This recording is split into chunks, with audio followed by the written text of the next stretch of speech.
On this album, like your other albums, you went into a room and jammed and rehearsed for 5 weeks. How long did you say it? Oh, how long it takes to write the record? Yeah. We did it in like 5 hours. 5 hours. Yeah. Yeah, easy stuff. Yeah. No, actually, we what, like a year, right? We wrote. Yeah. 5 days a week, rehearsing, writing. Blue collar, brother. Blue collar. We put our shirts on. We're in. We come in because I feel like it's like, I mean, as you know, you want to write music. It's like you can sit around like waiting for some cosmic inspiration forever, but you know, it comes down. You gotta like get up and go do it.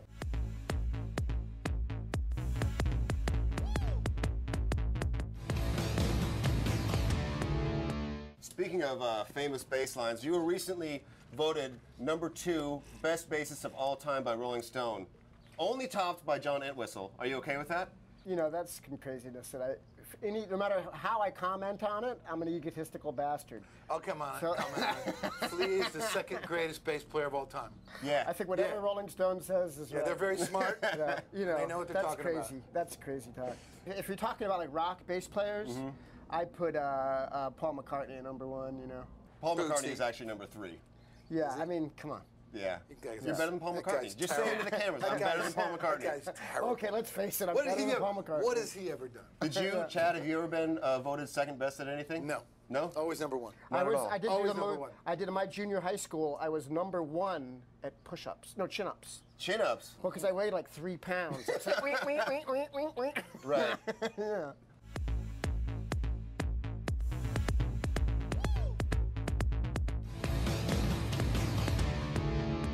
When you guys were on your break, did you guys stay in touch? Did you guys, when you get back from tour, God, no. kind of No. everyone goes back to their families? Do you guys like Actually, have barbecues one together? night, I was playing with Ornette Coleman in London, and Chad showed up. I flew all the way over. He was playing with Chickenfoot. Okay. And I was realizing at that moment we were really exploring different ends of the musical spectrum. Pretty I was much. playing with Ornette Coleman and he was playing with Chickenfoot. There it is. Yeah, we had it covered. I came and I saw him. And it's not actually a bad, you know, metaphor for me and Chad in terms of where we come together. You know?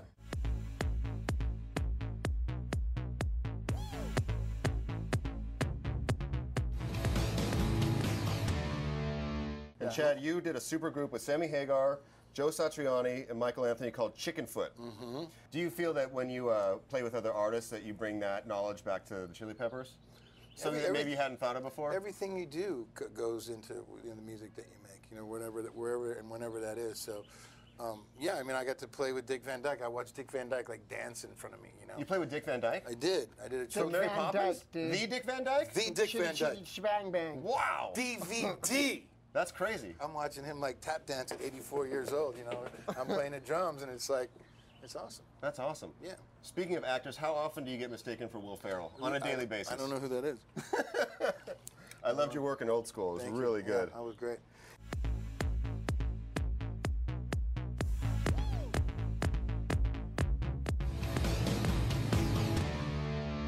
When you guys were on your break, did you guys stay in touch? Did you guys, when you get back from tour, God, no. kind of everyone goes back to their families? Do you guys like have barbecues one together? night, I was playing with Ornette Coleman in London, and Chad showed up. I flew all the way over. He was playing with Chickenfoot. Okay. And I was realizing at that moment we were really exploring different ends of the musical spectrum. Pretty I was much. playing with Ornette Coleman and he was playing with Chickenfoot. There it is. Yeah, we had it covered. I came and I saw him. And it's not actually a bad, you know, metaphor for me and Chad in terms of where we come together. You know?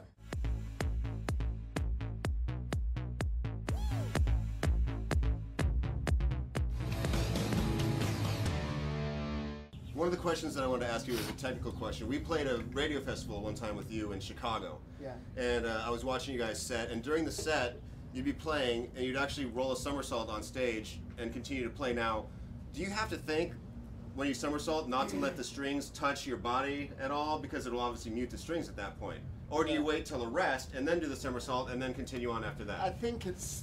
Or do you just not care and... I don't give a you know, I'm sure it was during a rest, a little break where I had a moment to rock a somersault. It looked badass. All I know is that I watched, I was like, that's really cool. I like to, you know, perform. I'm an entertainer, man. He's an entertainer. He is.